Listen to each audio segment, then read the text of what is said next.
요한복음 4장 말씀을 함께 보시겠습니다. 요한복음 4장은 복음성가로 다 알려졌습니다. 우물가의 여인처럼 얼마나 널리 애창이 되는 복음성가입니까? 참 아름답습니다. 요한복음 4장 말씀을 묵상해 보면 한편의 아름다운 장면들이 연상이 됩니다. 우리가 상상하는 우물이 생각이 나고 거기에 예수님과 또 한 많은 여인이 어떻게 만남을 이루는가, 그 만나는 과정을 감동 깊게 적혀져 있습니다. 왜 사도 요한이 사마리아 한 여인을 만나 주신 예수님의 얘기를 이렇게 길게 적어 놓았을까요?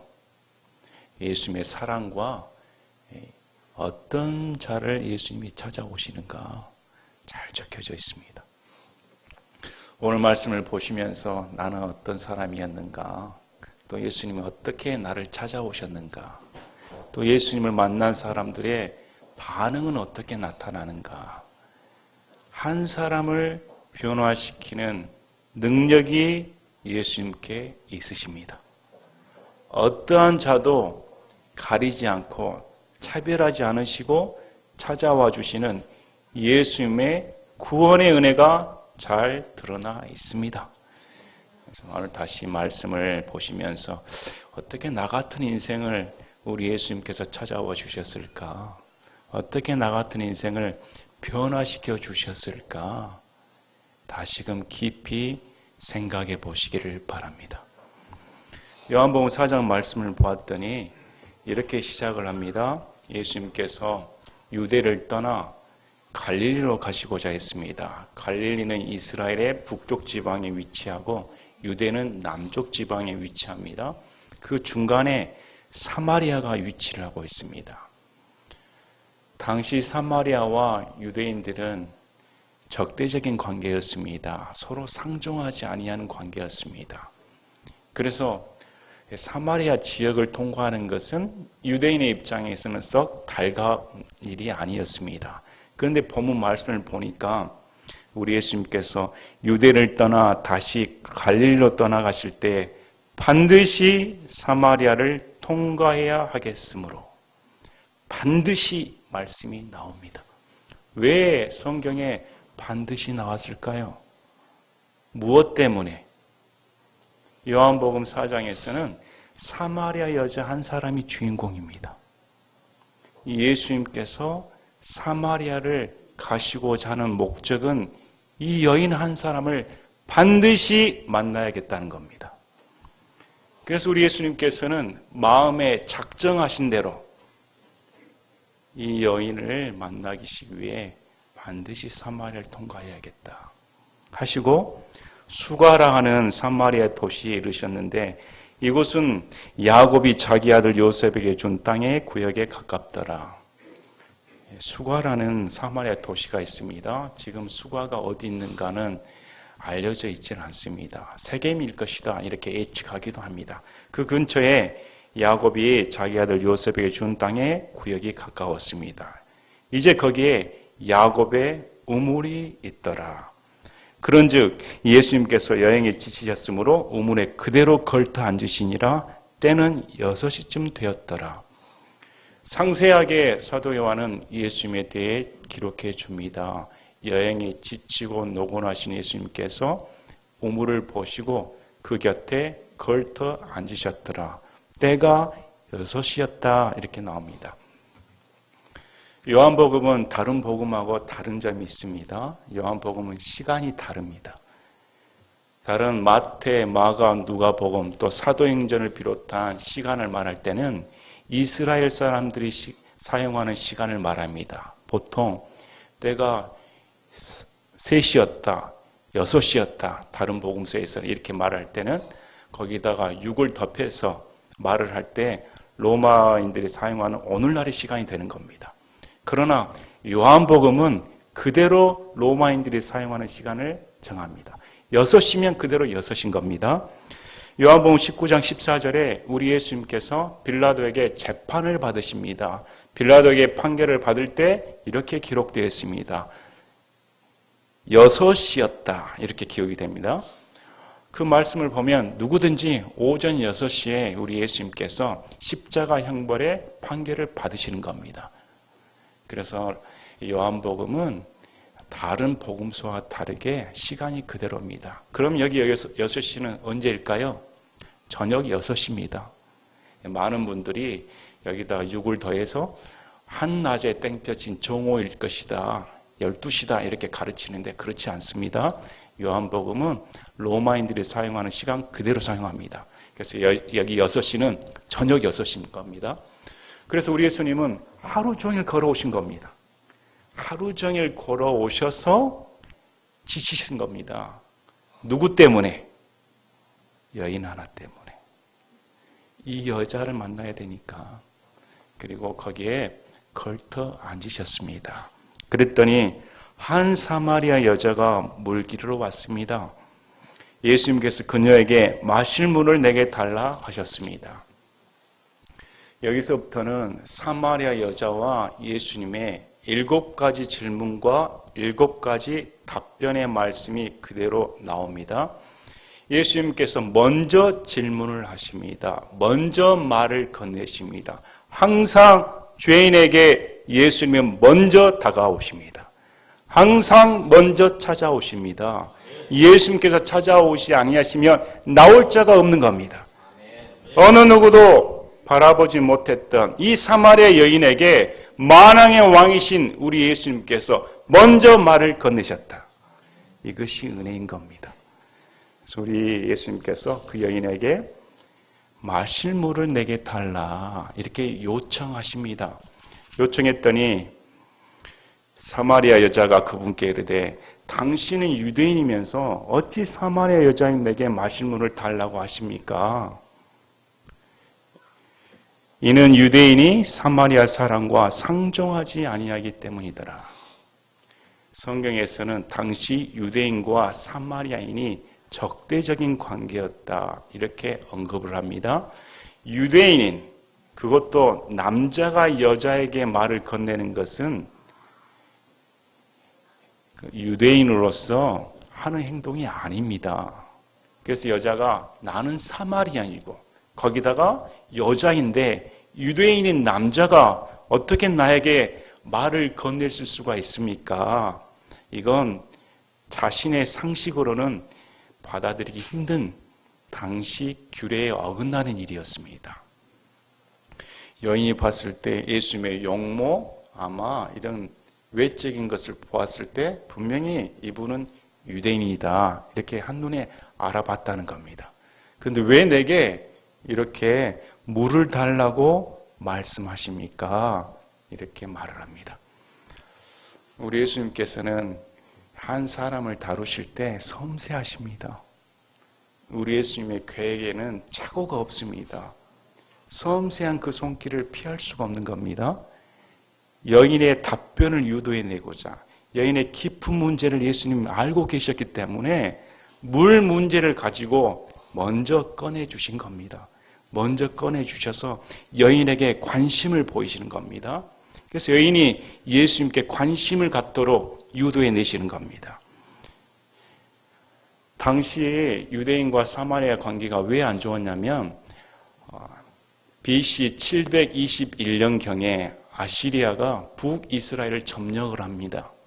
북이스라엘 점령하면서 아시리아 정책은 이주 정책을 씁니다. 이방인들이 북이스라엘 점령을 하여 사마리아인들과 결혼을 하여 자손을 낳습니다.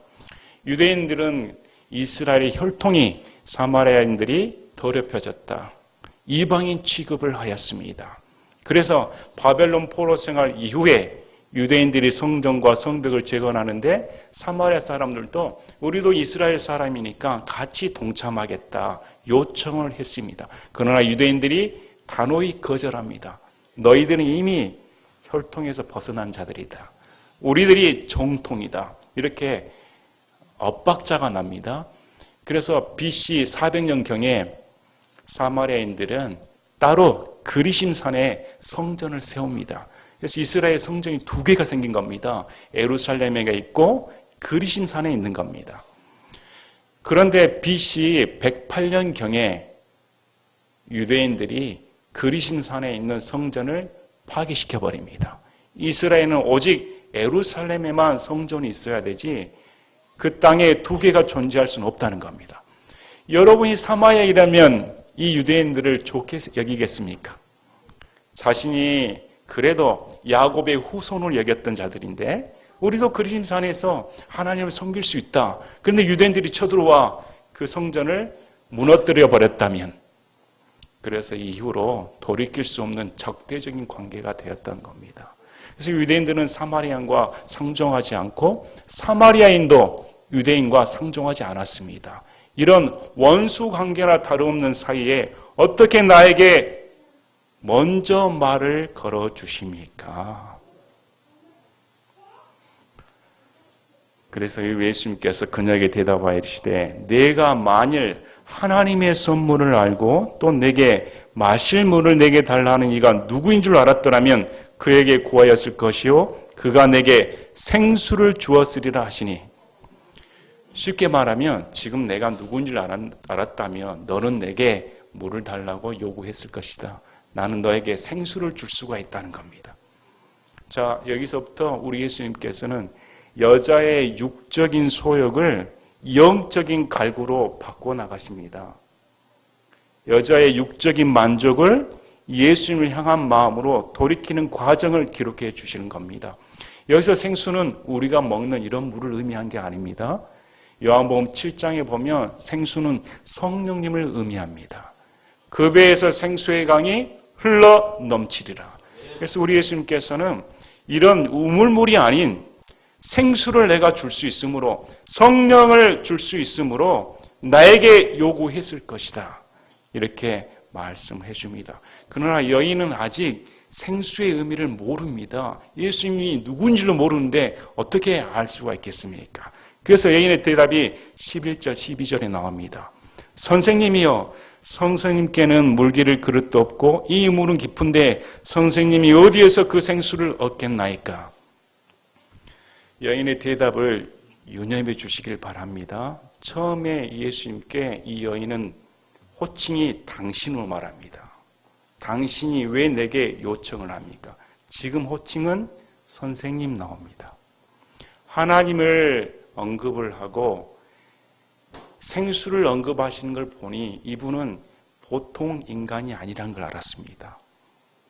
뭔가 아시는 분이시구나. 그래서 이 여인의 답이 당신에서 선생님으로 넘어갑니다. 선생님, 내가 보니까 물기를 그릇도 없습니다. 당신이 뭘 가진 게 있습니까?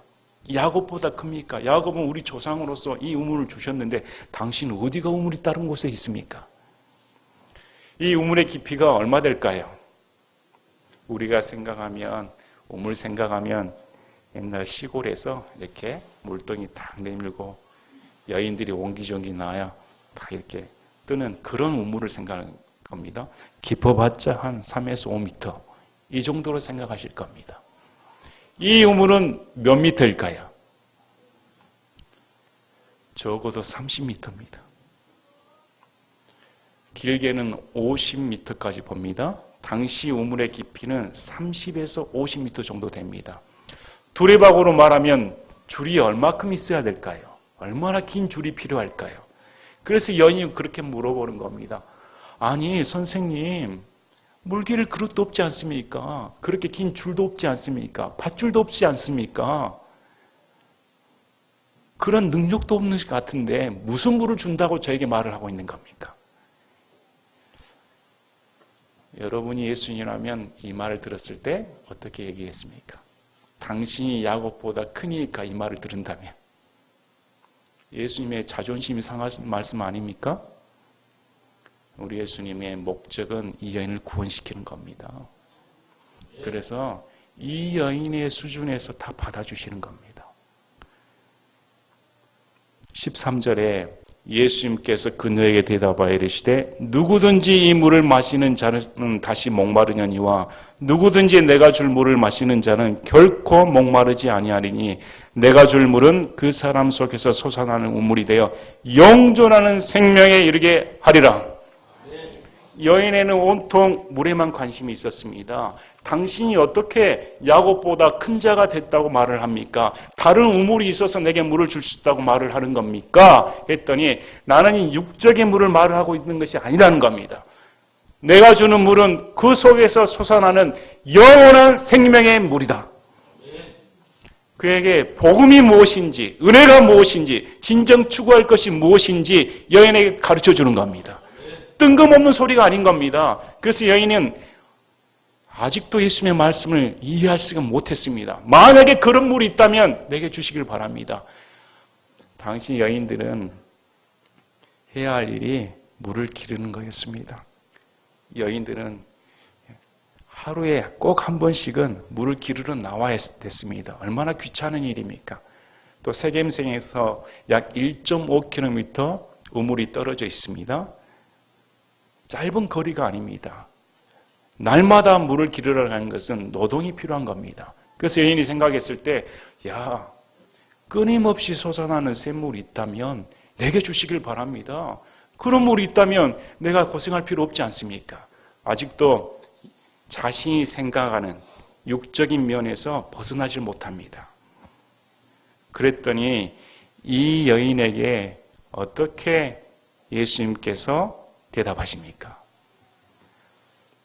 여기서 우리 예수님께서 여인의 깊은 내면의 문제를 터치하십니다. 장황한 설명 늘어놓지 않습니다. 그래, 내가 주는 영적인 샘물을 마시고자 한다면 넌 남편 데려오라는 겁니다. 여인에게 남편 문제가 뭐였습니까? 언급되지도 않은 문제였습니다. 그런데 예수님은 내가 주는 물을 마시고자 한다면 너 남편부터 데려오라는 겁니다. 전환이지요. 이랬더니 여자가 응답하여 이르되 남편이 없습니다. 여자는 남편이 없다고 대답을 합니다.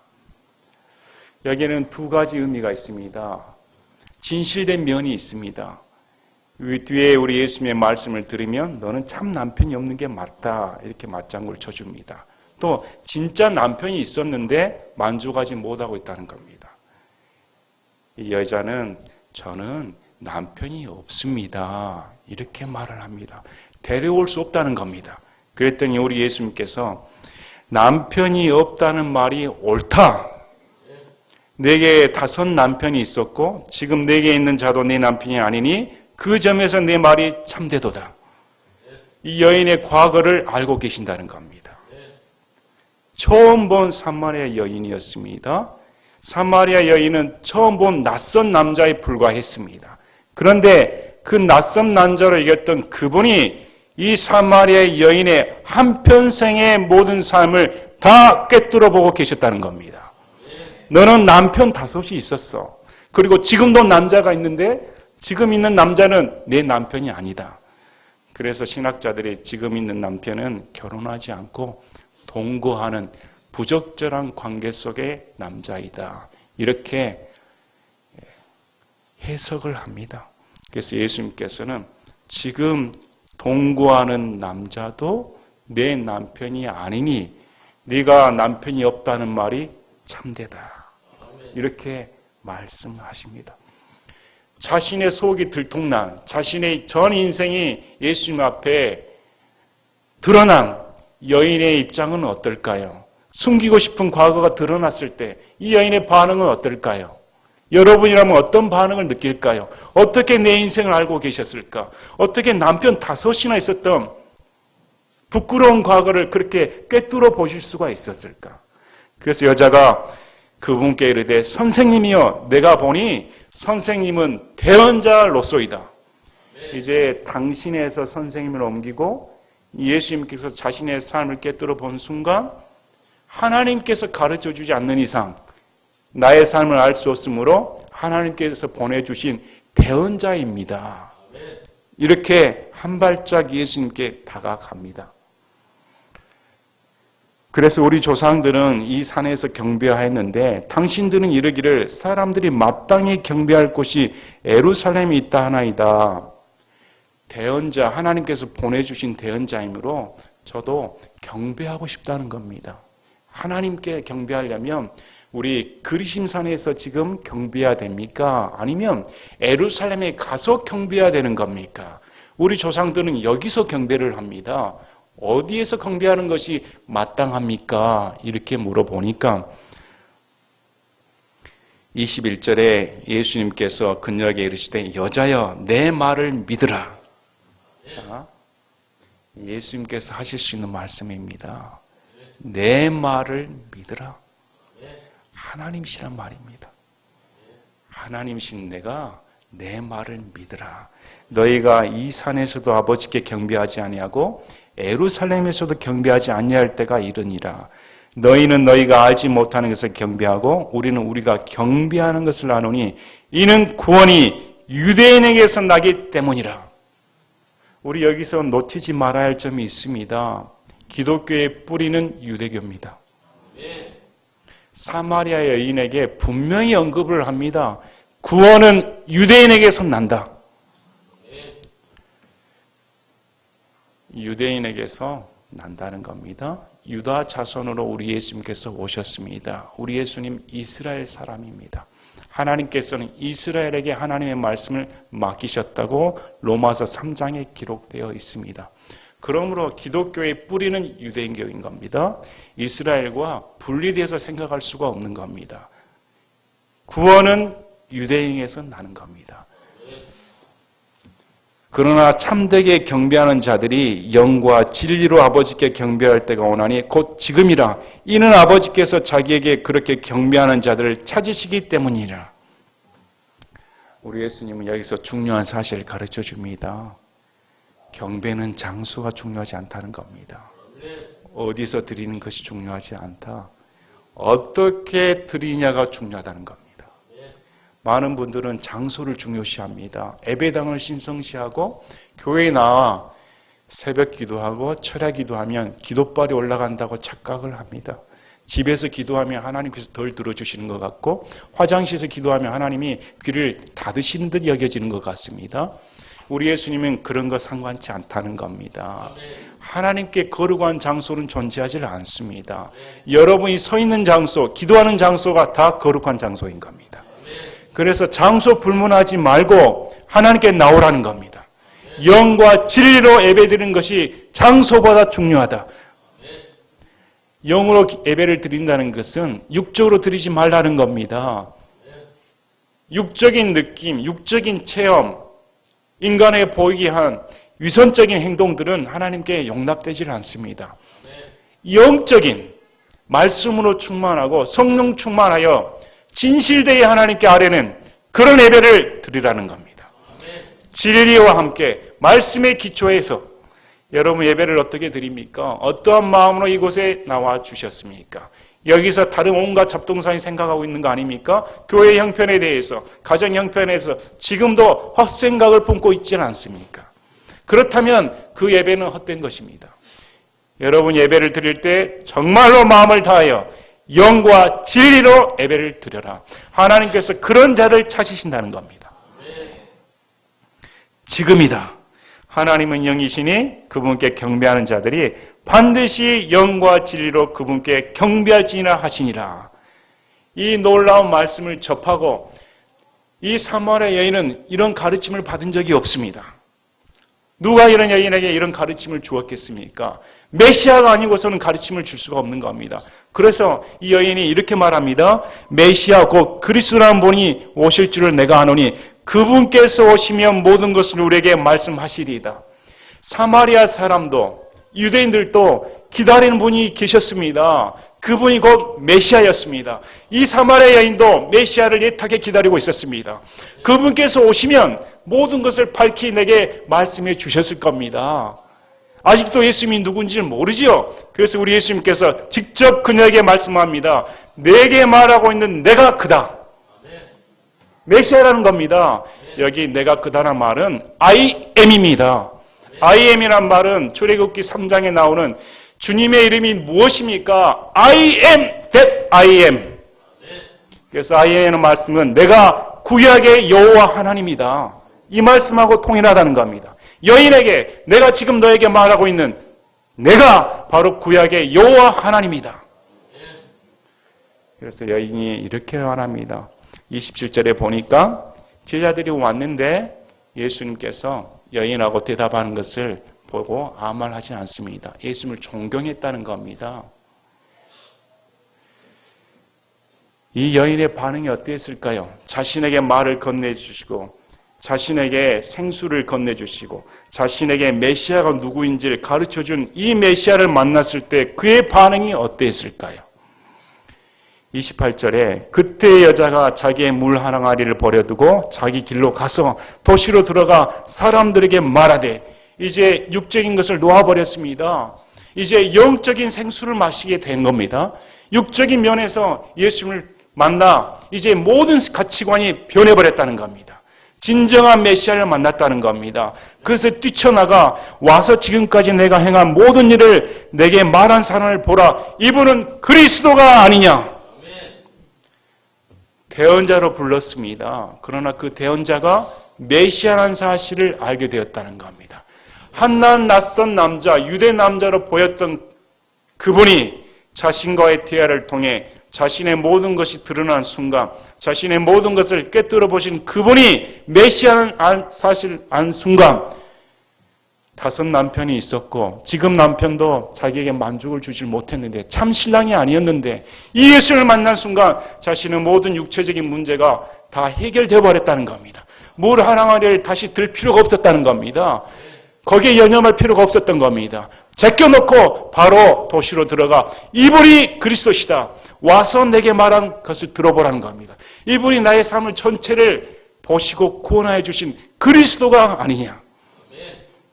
여러분, 이것이 예수님 만난 사람입니다. 예수님 만난 사람은 전 인생이 이렇게 변화되어 버린 겁니다. 그래서 뒤 40절, 41, 42절 말씀을 보면 여자의 말을 듣고 사마리아 사람들이 예수님께 나와 예수님을 영접하는 사건이 기록되어 있습니다. 여러분, 예수님이 누굴 쓰십니까? 사마리아 도시들에게 뛰어난 인물들이 없었을까요? 뛰어난 지식인들이 없었을까요? 얼마나 하나님을 애타게 기다리는 사람이 없었을까요? 예수님이 찾아서 만나준 자가 누구였습니까? 아무도 거들떠보지 않은 자였습니다. 창피해서 혼자 물을 기르러 온 사람이었습니다. 남편 5이나 있고 지금도 불순하게 동거 생활하는 부끄러운 인생을 사는 사람이었습니다. 많은 사람들이 손가락질 했을 겁니다. 그것도 5번이나 남자를 가르치는 여자라니. 아무도 거들떠보질 않았습니다. 그러나 누가 거들떠보았습니까? 예수님입니다. 예수님이 이 여인을 만나시고자 반드시 사마리아 땅을 통과하겠다. 예수님께서는 이 여인만 만난 게 아니고 이 여인을 구원하여 주셔서 사마리아 도시를 복음하게 하는 놀라운 전도자의 삶으로 초대해 주겠다는 겁니다. 그래서 예수님을 만나면 구차한 인생이 존귀하게 되는 겁니다. 예수를 만나게 되면 쓸모없는 인생이 쓸모있게 되는 겁니다. 예수를 만나면 인생이 찌들린 인생이 환하게 밝아져 버립니다. 여러분, 이 예수님을 만난 이 여자가 물 항아리를 버려두고 뛰쳐나갈 때 그 얼굴이 인상 쓰고 갔겠습니까? 어떤 표정을 들고 갈까요? 아마 다리미 질러도 다려지지 않을 만큼 쫙 펴져 버렸을 겁니다. 예수를 만나면 찌든 인생이 한꺼번에 펴져 버리게 되는 겁니다. 여러분, 이런 예수 만나게 된 적이 있습니까? 정말 여러분에게 메시아가 예수님이셨다. 나를 구원하여 주신 나의 참 신랑이 예수님이시다. 이렇게 고백한 적이 있으십니까? 그래서 예수님께서 이 여인에게 프로포즈해 주실 겁니다. 너 남편 5 만났잖아. 그 남편들 만족 준 적 있어? 돈 많은 남자, 잘생긴 남자, 체력이 좋은 남자, 지식이 있는 남자. 이야, 낭만적인 남자. 모든 남자들, 여자들은 꿈을 꾼 겁니다. 저 남자만 만나면 내 인생이 펼 거야. 여러분, 인생 펴졌습니까? 지금 있는 남자 만나면 내 인생이 꽃 피울 거야. 왕자를 기다리십니까? 글쎄요, 그 왕자가 칼만 안 들었으면 달릴 겁니다. 진정한 신랑은 만족을 주지 못합니다. 없습니다. 하나님께서는 우리의 가람면, 성령의 만족 없이는 채워지지 않는 영혼의 갈증을 주셨습니다. 이 갈증은 세상 것으로 만족할 수가 없습니다. 오늘도 세상 우물을 파고 돈으로 채우고자, 탐욕으로 채우고자, 음란과 정욕으로 채우고자, 모든 세상적인 갈구함으로 명예욕으로 채우고자 하여도 내일 또 기르러 가야 되고 모레도 기르러 가야 되고 밑 빠진 독에 물 붓기가 되는 겁니다. 그러나 우리 예수님께서 생수의 강인 성령님께서 내 마음속에 들어오면 이 세상의 만족을 다 없애버리시고 육체적인 만족이 아닌 놀라운 하늘의 축복의 만족이 들어온다는 겁니다. 여러분 체험해 보신 적이 있으십니까? 예수를 만나면 이렇게 변화되시는 겁니다. 그래서 우리 예수님께서는 저와 여러분에게 한 많은 죄 많은 인생에게 프로포즈하기에 이 땅에 내려오셨습니다. 그 먼 거리를 사마리아 여인을 위해 걸어오셨습니다. 그분의 발에는 얼마나 흙먼지가 묻혀져 있었을까. 그 먼 거리를 걸어가셨는데 여인이 한 사람 아닙니까? 저 같으면 다른 사람 만날 텐데 왜 수많은 사람 중에 그 여인을 만난단 말입니까? 우리가 예수를 만났을 때 그런 마음이 듭니다. 어떻게 나를 만나 주셨을까? 세상에 수억 명이 있습니다. 수십억 명이 있습니다. 어떻게 이런 나를 찾아와 주실 수가 있을까? 어떻게 이런 나를 찾아와 주셔서 먼저 말을 건네 주실 수가 있을까? 나는 하나님을 욕하던 자였습니다. 나는 예수님을 서양 귀신이라고 놀리던 자였습니다. 예수님이 무슨 이스라엘 사람이지 나의 구원자가 되실 수가 있는가? 그렇게 반감을 품은 자였습니다. 그런데 어떻게 나에게 이렇게 찾아와 주실 수가 있을까? 어떻게 만나 주셔서 그분을 계시해 줄 수가 있을까? 내 인생의 구원자로서 내 인생의 늪에서 이렇게 건져내 줄 수가 있을까?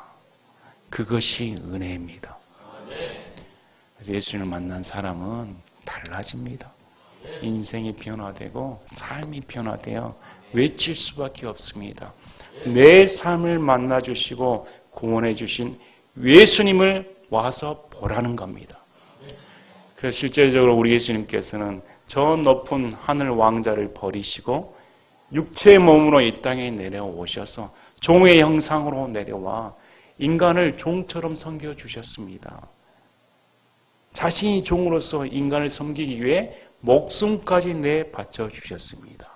예수님께서 우리에게 프로포즈를 하시면서 가져오신 것이 무엇인 줄 아십니까? 예수님의 생명입니다. 나와 결혼하기 위해 예수님께서 준비하신 혼인애물은 예수님의 피값인 겁니다. 그래서 이걸 생각을 하면 얼마나 큰 은혜인가.